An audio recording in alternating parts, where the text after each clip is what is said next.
ರಾಜಕೀಯಕ್ಕೆ ತಲೆ ಕೆಡಿಸಿಕೊಳ್ಳುವ ಅವಶ್ಯಕತೆಯೂ ಇಲ್ಲ ಅಂತ ಬೆಳಗಾವಿಯಲ್ಲಿ ಮುಖ್ಯಮಂತ್ರಿ ಸಿದ್ದರಾಮಯ್ಯ ಅವರು ಹೇಳಿಕೆಯನ್ನ ಕೊಟ್ಟಿದ್ದಾರೆ. ನನಗೆ ರಾಜಕೀಯ ನಿಶ್ಯಕ್ತಿ ಎನ್ನುವ ಮಾತೇ ಇಲ್ಲ ಅಂತ ಸಿಎಂ ಸಿದ್ದರಾಮಯ್ಯ ಅವರು ಹೇಳಿದ್ದಾರೆ. ರಾಜಕೀಯಕ್ಕೆ ತಲೆ ಕೆಡಿಸಿಕೊಳ್ಳುವಂತ ಅವಶ್ಯಕತೆ ಇಲ್ಲ ಅಂತ ಬೆಳಗಾವಿಯಲ್ಲಿ ಸಿದ್ದರಾಮಯ್ಯ ಅವರು ಹೇಳಿಕೆಯನ್ನ ಕೊಟ್ಟಿದ್ದಾರೆ. ನನಗೆ ರಾಜಕೀಯ ನಿಶ್ಯಕ್ತಿ ಎನ್ನುವ ಮಾತೇ ಇಲ್ಲ ಅಂತ ಸಿಎಂ ಹೇಳಿದ್ದಾರೆ. ಜನರು ಆಶೀರ್ವಾದ ಮಾಡಿದ್ರೆ ಮಾತ್ರ ಅಧಿಕಾರಕ್ಕೆ ಬರೋದು. ಪ್ರಜಾಪ್ರಭುತ್ವದಲ್ಲಿ ಮತದಾರರೇ ಪ್ರಭುಗಳು.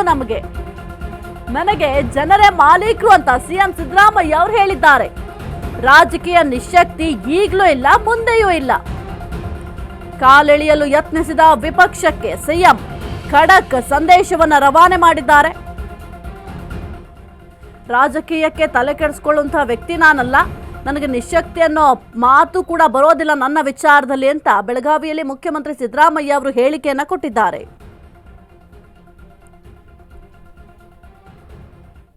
ಬಂದಿದೆ ತಾನೇ, ಈಗ ಮಾತಾಡ್ಬೇಕು. 2 ಗಂಟೆ ಮಾತಾಡ್ತೀನಿ ಅಂತ ಹೇಳಿದ್ರೆ ಶಕ್ತಿ ಬಂದಿದೆ. ನನ್ಗನ್ಸುತ್ತೆ ನಿಮ್ಗೆ ರಾಜಕೀಯವಾಗೂ ಶಕ್ತಿ ಬಂದಿದೆ ಅಂತ ನನಗೆ ಅನ್ಸಿದೆ. ಈಗ ರಾಜಕೀಯವಾಗೂ ಶಕ್ತಿ ಬಂದಿದೆ, ನಿಶಕ್ತಿ ಹೋಗಿದೆ ಅಂತ ಅನ್ಸಿದೆ. ಆಯ್ತು, ನಿಮ್ಮ ಕಳೆ ನೋಡ್ತಾ ಇದ್ರೆ ಮೊನ್ನೆ 4 ದಿನ ಸ್ವಲ್ಪ ಯಾಕೋ ಸಪ್ಪಗಿತ್ತು. ನನ್ಗೇನೋ ರಾಜಕೀಯ ನಿಶಕ್ತಿ ಅನ್ಕೊಂಡಿದ್ದೆ. ಇವತ್ತು ಶಕ್ತಿ ಬಂದಂಗೆ ಕಾಣ್ತಾ ಇದೆ. ಶಕ್ತಿ ಉತ್ತರ ಕರ್ನಾಟಕ ಕಡೆ ತೋರಿಸ್ಬಿಟ್ಟು ಶಕ್ತಿಗಳು ಬಿಡುಗಡೆ ಮಾಡಿ ಸಾಧ್ಯನೇ ಇಲ್ಲ. ರಾಜಕೀಯ ನಿಶಕ್ತಿ ಇದೆಯಲ್ಲ, ಅದು ಬರಲಿಕ್ಕೆ ಸಾಧ್ಯನೇ ಇಲ್ಲ. ಅಂತ ಅವಕಾಶಗಳಿಗೆ ಅವಕಾಶನೂ ಇಲ್ಲ, ಮತ್ತೆ ಅಂತ ಸಂದರ್ಭಗಳು ಬರೋದೂ ಇಲ್ಲ. ರಾಜಕೀಯ ನಿಶಕ್ತಿ ಇಲ್ಲವೇ ಇಲ್ಲ. ಶಾರೀರಿಕವಾದಂಥ ನಿಶಕ್ತಿಗಳು ಇರ್ತವೆ. Sir, daily dinner party daily ನಡೀತಾ ಇದೆ ಸರ್. ಮಾನ್ಯ ಅಧ್ಯಕ್ಷ, ಇತ್ತೀಚೆಗೆ ನೀವು ರಾಜಕೀಯವಾಗಿ ನಿಶಕ್ತಿ ಆಗಿದ್ದೀರಿ ಅಂತ ಸಾರ್ವಜನಿಕ ಚರ್ಚೆ ಇರೋದು. ನಿಮ್ಮ ಆರೋಗ್ಯದ ನಿಶಕ್ತಿ ಬಗ್ಗೆ ಚರ್ಚೆ ರಾಜಕೀಯವಾಗಿ ನಿಶಕ್ತಿ ಆಗಿದ್ದೀರಿ ಅಂತ. ಸುನೀಲ್ ಕೂತ್ಗಳಪ್ಪ. ಈಗ ನೋಡಿ, ನಿಮ್ಮಲ್ಲಿ ಒಂದು ಮನವಿ ಏನಪ್ಪ ಅಂತಂದ್ರೆ, ಅಶೋಕ್ ಅವರು ಮಾತಾಡುವಾಗ ನಾನು ಒಂದು ಚಕಾರನು ಕೂಡ ಎತ್ತಲಿಲ್ಲ, ಮಧ್ಯ ಪ್ರವೇಶ ಮಾಡಲಿಲ್ಲ, ಕೂತ್ಕೊಂಡು ಕೇಳಿದ್ದೀನಿ. ನೀವು ದಯಮಾಡಿ ನಾನು ಮಾತಾಡುವಾಗ ಕೂತ್ಕೊಂಡು ಕೇಳಬೇಕು ಅಂತಕ್ಕಂಥದ್ದು ನಿಮ್ಮಲ್ಲಿ ಮನವಿ. ರಾಜಕೀಯ ನಿಶಕ್ತಿ ಅದೆಲ್ಲ ಉತ್ತರ ಕೊಡ್ತೀನಿ ನಾನು. ರಾಜಕೀಯ ನಿಶಕ್ತಿ ಯಾವಾಗಲೂ ಇಲ್ಲ. ಶಕ್ತಿ ಬಂದಿದೆ ತಾನೇ, ಈಗ ಮಾತಾಡ್ಬೇಕು. 2 ಗಂಟೆ ಮಾತಾಡ್ತೀನಿ ಅಂತ ಹೇಳಿದ್ರೆ ಶಕ್ತಿ ಬಂದಿದೆ. ನನ್ಗನ್ಸುತ್ತೆ ನಿಮ್ಗೆ ರಾಜಕೀಯವಾಗೂ ಶಕ್ತಿ ಬಂದಿದೆ ಅಂತ ನನಗೆ ಅನ್ಸಿದೆ. ಈಗ ರಾಜಕೀಯವಾಗೂ ಶಕ್ತಿ ಬಂದಿದೆ, ನಿಶಕ್ತಿ ಹೋಗಿದೆ ಅಂತ ಅನ್ಸಿದೆ. ಆಯ್ತು, ನಿಮ್ಮ ಕಳೆ ನೋಡ್ತಾ ಇದ್ರೆ ಮೊನ್ನೆ 4 ದಿನ ಸ್ವಲ್ಪ ಯಾಕೋ ಸಪ್ಪಗಿತ್ತು. ನನ್ಗೇನೋ ರಾಜಕೀಯ ನಿಶಕ್ತಿ ಅನ್ಕೊಂಡಿದ್ದೆ. ಇವತ್ತು ಶಕ್ತಿ ಬಂದಂಗೆ ಕಾಣ್ತಾ ಇದೆ. ಶಕ್ತಿ ಉತ್ತರ ಕರ್ನಾಟಕ ಕಡೆ ತೋರಿಸ್ಬಿಟ್ಟು ಶಕ್ತಿಗಳು ಬಿಡುಗಡೆ ಮಾಡಿ ಸಾಧ್ಯನೇ ಇಲ್ಲ. ಸದ್ಯಕ್ಕೆ ಸಿಎಂ ಸಿದ್ದರಾಮಯ್ಯ ಅವ್ರನ್ನ ಅಶೋಕ್ ಅವರು ಪ್ರಶ್ನೆಯನ್ನ ಮಾಡ್ತಾರೆ. ನಿಮ್ಗೆ ಶಕ್ತಿ ಬಂದಿದೆ ಅಂತ ಕಾಣಿಸ್ತಾ ಇದೆ ಅಂತ ಹೇಳ್ತಾರೆ. ಯಾಕೆಂತಂದ್ರೆ ರಾಜಕೀಯ ಶಕ್ತಿ ಇಲ್ಲ ಅಂತ ಕೂಡ ಸಾಕಷ್ಟು ಜನರು ಪ್ರಶ್ನೆ ಮಾಡ್ತಾ ಇದ್ರು, ಜೊತೆಗೆ ಸಾರ್ವಜನಿಕರು ಕೂಡ ಹೇಳ್ತಾ ಇದ್ರು. ಆದ್ರೆ ಈಗ ನಿಮ್ಮನ್ನ ನೋಡಿದ್ರೆ ರಾಜಕೀಯವಾಗಿ ನಿಮ್ಗೆ ಶಕ್ತಿ ಬಂದಿದೆ ಅಂತ ಕಾಣಿಸುತ್ತೆ ಅಂತ ಸಿಎಂ ಸಿದ್ದರಾಮಯ್ಯ ಅವರ ಕಾಲೆಳೆಯುವ ಕೆಲಸವನ್ನು ಅಶೋಕ್ ಅವರು ಮಾಡ್ತಾರೆ. ಅದಕ್ಕೆ ಉತ್ತರವನ್ನು ಕೂಡ ಸಿದ್ದರಾಮಯ್ಯ ಅವರು ಕೊಡ್ತಾರೆ. ನನಗೆ ಒಂದು ನಿಶಕ್ತಿ ಅನ್ನೋ ಮಾತೇ ಬರೋದಿಲ್ಲ, ಇವತ್ತು ಕೂಡ ನಿಶಕ್ತಿ ಅನ್ನೋದಿಲ್ಲ, ಮುಂದೆಯೂ ಕೂಡ ನಿಶಕ್ತಿ ಇಲ್ಲ, ಮುಂದೆಯೂ ಕೂಡ ಇದೇ ರೀತಿಯಾಗಿ ನಾನು ರಾಜಕೀಯ ಮಾಡ್ತೀನಿ ಅಂತ ಸದ್ಯಕ್ಕೆ ಕಾಲೆಳೆಯಲು ಯತ್ನಿಸಿದ ವಿಪಕ್ಷಕ್ಕೆ ಸಿಎಂ ಅವರು ಖಡಕ್ ಸಂದೇಶವನ್ನು ರವಾನೆ ಮಾಡಿದ್ದಾರೆ. ರಾಜಕೀಯಕ್ಕೆ ತಲೆ ಕೆಡಿಸಿಕೊಳ್ಳುವಂತಹ ಅವಶ್ಯಕತೆಯೂ ಇಲ್ಲ ಅಂತ ಕೂಡ ಹೇಳಿದ್ದಾರೆ ಬೆಳಗಾವಿಯಲ್ಲಿ ಮುಖ್ಯಮಂತ್ರಿ ಸಿದ್ದರಾಮಯ್ಯ ಅವರು.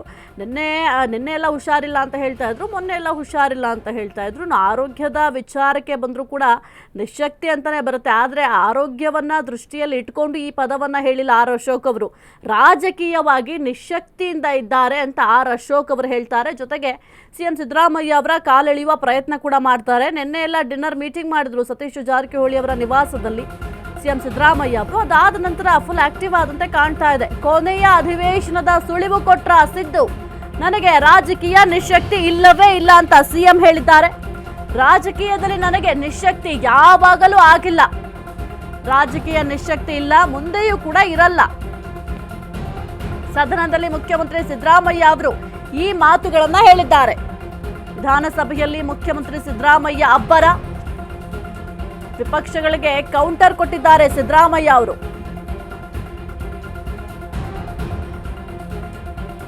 ಕೊನೆಯ ಅಧಿವೇಶನದ ಸುಳಿವು ಕೊಟ್ರ ಸಿದ್ದು.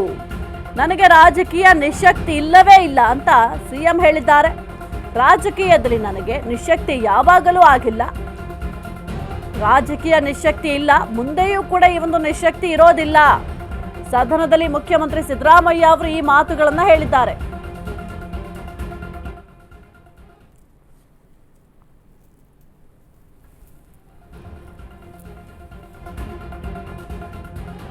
ಈ ಕುರಿತು ಹೆಚ್ಚಿನ ಮಾಹಿತಿ ನೀಡ್ತಾರೆ ನಮ್ಮ ಪ್ರತಿನಿಧಿ ದೀಪಾ. ಸದ್ಯಕ್ಕೆ ನನಗೆ ಯಾವುದೇ ರೀತಿಯ ನಿಶಕ್ತಿ ಇಲ್ಲ ಅಂತ ಆರ್ ಅಶೋಕ್ ಅವರಿಗೆ ಸಿದ್ದರಾಮಯ್ಯ ಅವರು ಕೌಂಟರ್ ಕೊಟ್ಟಿದ್ದಾರೆ.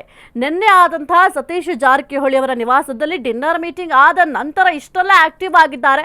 ಹಾಗಾದ್ರೆ ಇದೆಲ್ಲವೂ ಕೂಡ ಡಿನ್ನರ್ ಮೀಟಿಂಗ್ ಎಫೆಕ್ಟಾ ಅಥವಾ ಹೆಂಗೆ ಅಂತ ಇದು? ಸಾಹಿತ್ಯ ಕಳೆದ 2 ದಿನಗಳಿಂದಲೂ ಕೂಡ ಸಿಎಂಗೆ ಆರೋಗ್ಯ ಸರಿ ಇರಲಿಲ್ಲ. ಹಾಗಾಗಿ ಆ ಸದನಕ್ಕೂ ಕೂಡ ಸರಿಯಾಗಿ ಹಾಜರಾಗಿರ್ಲಿಲ್ಲ. ಆ ಬೆನ್ನಲ್ಲೇ ಏನು ಉತ್ತರ ಕರ್ನಾಟಕದ ವಿಚಾರದ ಬಗ್ಗೆ ಬಿಜೆಪಿ ಜೆಡಿಎಸ್ ನಾಯಕರು ಚರ್ಚೆಯನ್ನ ಮಾಡಿದ್ರು. ಸುಮಾರು 6 ತಾಸಿಗೂ ಹೆಚ್ಚು ಕಾಲ ಈ ಒಂದು ಚರ್ಚೆ ನಡೆದಿತ್ತು. ಅದರ ಮೇಲೆ ಇವತ್ತು ಉತ್ತರ ಕೊಡೋದಕ್ಕೆ ಸಿಎಂ ಸಿದ್ದರಾಮಯ್ಯ ನಿಂತಿರುವಂತದ್ದು. ಈ ವೇಳೆ ಸಿದ್ದರಾಮಯ್ಯ ಅವರನ್ನ ಕಿತ್ತಾಯಿಸುವಂತಹ ಕೆಲಸವನ್ನ ಬಿಜೆಪಿ ನಾಯಕರು ಮಾಡಿದ್ರು. ಅಂದ್ರೆ ರಾಜಕೀಯ ಶಕ್ತಿ ಅಂದ್ರೆ ನಿಮ್ಮಲ್ಲೀಗ ಶಕ್ತಿ ಉಳಿದಿದೆಯಾ ಅನ್ನುವಂತಹದ್ದು, ಜೊತೆಗೆ ಇವತ್ತು ಸ್ವಲ್ಪ ನೀವು ಆಕ್ಟಿವ್ ಆಗಿದ್ದೀರಿ ಅನ್ನುವಂತಹ ಮಾತನ್ನ ಹೇಳಿದಂತಹ ಸಂದರ್ಭದಲ್ಲಿ ಸಿಎಂ ಸಿದ್ದರಾಮಯ್ಯ ಕೂಡ ನನಗೆ ಶಕ್ತಿ ಕುಂದಿಲ್ಲ, ರಾಜಕೀಯವಾಗಿ ಕುಂದೋದು ಇಲ್ಲ ಅನ್ನುವಂತಹ ಅರ್ಥದಲ್ಲಿ ಮಾತನಾಡಿರುವಂತಹದ್ದು ಒಂದು ಸ್ಪಷ್ಟ ಸಂದೇಶ. ನಾನು ಯಾವುದೇ ಕಾರಣಕ್ಕೂ ಹಿಂದೆ ಸರಿಯುವ ಮಾತಿಲ್ಲ ಅನ್ನುವಂತಹದ್ದನ್ನ ವಿಪಕ್ಷ ಮತ್ತೆ ಸ್ವಪಕ್ಷದ ನಾಯಕರುಗಳಿಗೂ ಕೂಡ ಸಂದೇಶ ರವಾನೆ ಮಾಡಿದಂತಿತ್ತು. ಇನ್ನೂ ಕೂಡ ಭಾಷಣದ ಅಂದ್ರೆ ಅವರೇನು ಪ್ರಶ್ನೆಗಳನ್ನ ಮಾಡಿದ್ರು ಉತ್ತರ ಕರ್ನಾಟಕದ ವಿಚಾರದ ಬಗ್ಗೆ ಭಾಷಣ ಮುಂದುವರೆದಿದೆ. ಮಧ್ಯದಲ್ಲೂ ಕೂಡ ನಾಯಕತ್ವ ವಿಚಾರ ಚರ್ಚೆ ಆಗ್ತಾ ಇದೆ. ನೀವೇ 5 ವರ್ಷದ ಪೂರ್ಣ ಸಿಎಂ ಅನ್ನುವಂತಹ ನಿಟ್ಟಿನಲ್ಲಿ ಯತ್ನಾಳ್ ಅವರು ಕೂಡ ಇವತ್ತು ಮಾತಿನ ಮಧ್ಯದಲ್ಲಿ ಹೇಳಿದಂತಹದ್ದು. ಇದರ ಜೊತೆಗೆ ರಾಜಕೀಯವಾಗಿ ನಾನು ಇದ್ದೇ ಇರ್ತೇನೆ ಅನ್ನುವಂತಹ ಸಂದೇಶವನ್ನು ಕೂಡ ಇವತ್ತು ಸದನದಲ್ಲಿ ಅವರು ಕೊಟ್ಟಂಗಿತ್ತು. ಸಾಹಿತ್ಯ. ಓಕೆ, ಥ್ಯಾಂಕ್ ಯು ದೀಪಾ ನಿಮ್ಮೆಲ್ಲ ಮಾಹಿತಿಗಾಗಿ. ಸದ್ಯಕ್ಕೆ ಈ ಒಂದು ನಾಯಕತ್ವ ವಿಚಾರಕ್ಕೆ ಸಂಬಂಧಪಟ್ಟಂತೆಯೂ ಕೂಡ ಕೆಲವೊಂದಿಷ್ಟು ಚರ್ಚೆಗಳಾಗ್ತಾ ಇದೆ. ಜೊತೆಗೆ ಉತ್ತರ ಕರ್ನಾಟಕ ಭಾಗದ ಕುರಿತು ಇವತ್ತು ಕೊನೆಯ ಅಧಿವೇಶನ ಆಗಿರೋದ್ರಿಂದ ಈ ಒಂದು ಉತ್ತರ ಕರ್ನಾಟಕ ಭಾಗದ ಕುರಿತು ಸಾಕಷ್ಟು ಚರ್ಚೆ ಆಗಬೇಕಾಗಿದೆ. ಆ ಒಂದು ಚರ್ಚೆಯನ್ನು ಕೂಡ ಮಾಡ್ತಾರೆ.